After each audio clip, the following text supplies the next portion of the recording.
Hello users, मैं अब आपको इफ़ स्टेटमेंट के बारे में बताऊंगा। आप जब PHP की कोडिंग करेंगे तो आपको कई बार कंडीशंस देनी पड़ेंगी। जैसे कि अगर आपकी कोई वैल्यू कुछ आए तो आप चाहते हैं इस पर ये काम हो, और वैल्यू ना आए तो कुछ और काम हो। तो इसके लिए हम इफ़ स्टेटमेंट का यूज़ करेंगे। इफ़ स्टेटमेंट PHP में इस तरीके से लिखी जाती है, इफ़ ये और इसके बाद कर्ली ब्रेसेस। तो इफ़ के अंदर आप या तो बूलन वैल्यू दी जाएंगी। बूलन वेरिएबल्स में आपको शायद पहले बताना भूल गया है। बूलन्स वैल्यू सिर्फ बाइनरी होती है, मतलब दो तरह की वैल्यूज होती हैं इसमें, या तो ट्रू या फॉल्स। तो अगर ट्रू है तो मतलब कि अगर मैं इसके अंदर ट्रू वैल्यू देता हूँ, जो कि एक वेरिएबल है, आई मीन वैल्यू है ट्रू यानी सच, और इसको अगर करेंगे तो इफ़ के बाद में दिया हुआ ये कर्ली ब्रेसेस काम करेगा। इसके अंदर मैंने कोई स्ट्रिंग दी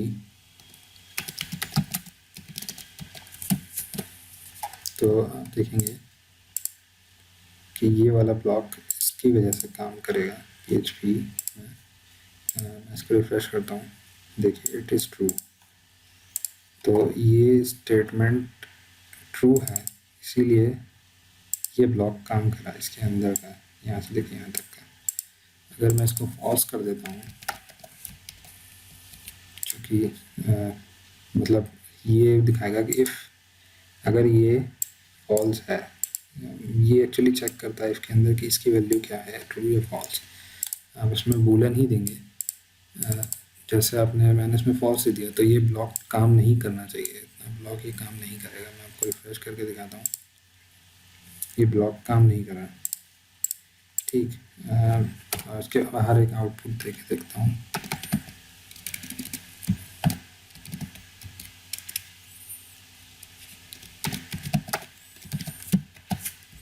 तो आप देख सकते हैं कि इफ ब्लॉक काम नहीं कर रहा, लेकिन बाहर की HTML काम कर रही है। तो ये प्रूफ हो गया होगा आपको कि ये इफ स्टेटमेंट किस तरीके से काम करती है। अब मैं आपको दिखाता हूँ कि हाँ, आप इसकी जगह 0 और 1 भी दे सकते हैं। जैसे मैं 1 को दूँ, 1 का मतलब होता है ट्रू। अगर मैंने 1 वैल्यू दी है तो ये ट्रू हो गया। अगर 1 की जगह मैं कुछ और वैल्यू भी दूँ तो ये भी ट्रू होगा। ठीक, और अगर मैं इसकी जगह कोई स्टेटमेंट देता हूँ, जैसे कि मैं किसी वेरिएबल में कुछ सेव कराता हूँ, $पैर में कोई वैल्यू सेव करता हूँ, जैसे मैंने नंबर सेव कराया। आप सोच रहे होंगे कि ये मैंने इफ़ में दिया है तो इससे क्या होना चाहिए। ठीक है, इसमें कंफ्यूज होने की ज़रूरत नहीं है। इफ़ चेक करता है कि आपने इसके अंदर दिया क्या है। अगर इसकी वैल्यू, आपने कोई वैल्यू असाइन करी है, आप देखिए इक्वल, एक इक्वल है, तो ये 21 असाइन हुआ है $var में। तो ये असाइनमेंट होने का मतलब है ट्रू, कि ये इसमें आसानी से असाइन हो गया, इसमें कोई प्रॉब्लम नहीं आई। तो ये एक तरह से ट्रू हो गया। तो इस चीज़ का आप खास ध्यान रखिएगा कि आप यहाँ पर क्या दे रहे हैं। मैं इसमें अगर 0 देता हूँ तो ये फॉल्स हो जाएगा और ये काम नहीं करेगा। अब अगर हम चाहते हैं कि इफ़ एल्स, मैं आपको बताता हूँ एल्स, हम इफ़ के बाद एक एल्स का ब्लॉक और लगा सकते हैं। इसमें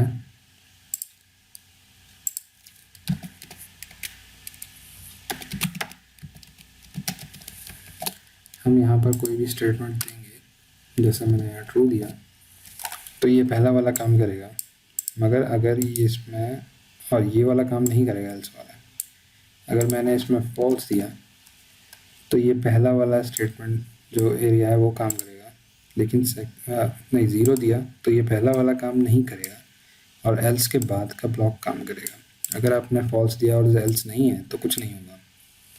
एल्स देने का मतलब है कि हम कंडीशन चाहते हैं कि या तो ये चले या फिर ये चले। तो मैंने जैसे इसमें फॉल्स दिया है, हम इसको रिफ्रेश कराऊंगा, आप देखेंगे दूसरी लाइन आएगी, इट इज़ फॉल्स। तो इस तरह से इफ़ एल्स काम करता है। इसमें दिखाता हूँ कि मैं आपको एक असाइनमेंट करा के दिखाता हूँ। इसमें मैंने ऊपर एक वेरिएबल दिया है, वेरिएबल सेव करा, इसका नाम है समथिंग।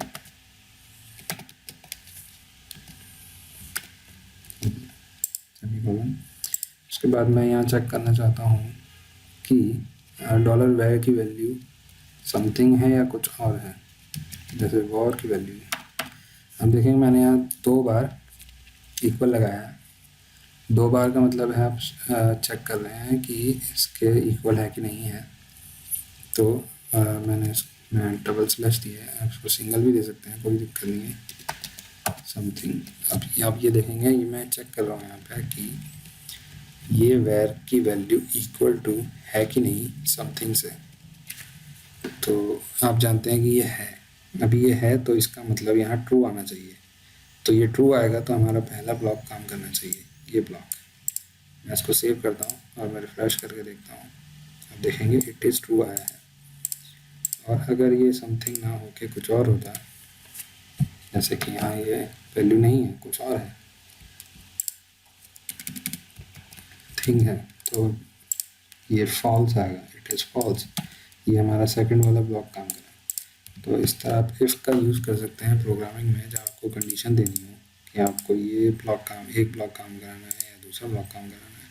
इस तरह आप अलग अलग काम कर सकते हैं। और कंडीशन करना PHP में बहुत ज़्यादा ज़रूरी पड़ेगा।